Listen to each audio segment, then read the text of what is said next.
Дуличанецот Коста уште пред 15 години заминал за Италија во потрага по подобар живот од тој што го имал во родното село и не му било тешко да го најде бидејќи во сиромашните планински предели на Осоговието одвај преживувал и покрај макотрпната работа. И во Италија се работи многу, ама таму знаеш колку ќе заработиш и дека ќе ти биде платено. Не, у Дулица си живееме, у селото. Сега привремено сме у Италија 15 години. За парите е подобро таму, за работата не е. Потешко. Тоа село, ние што сме таму, има ги 14 куќи македонски.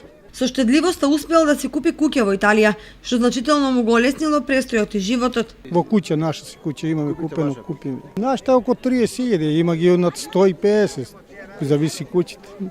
За нашата фамилија е доволна таа. Неговите деца не ја гледаат својата иднина во италијанското земјоделие, поучат и се обучуваат за да можат да работат во Германија, каде животот најмалку за едно скалило е подобар отколку во Италија. Сино сега ќе оди за Германија, завршува Италија, одлучи за Германија поарно.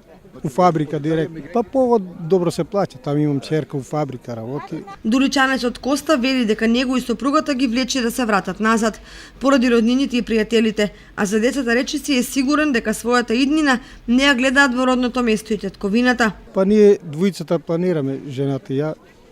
Младите разбегаа се.